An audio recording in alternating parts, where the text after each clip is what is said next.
Yasenyereje ubukene bw'umurusha we, dore kuva ubu amasekuruza yose azayitumuhira. Kuko nyir'ububasha yagiriye ibintu by'agatangaza, izina rye ni ritagatifu.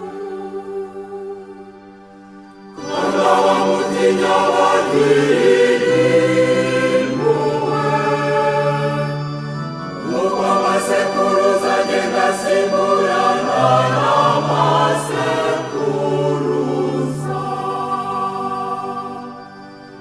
Yerekanye imbaraga zimuri mu maboko,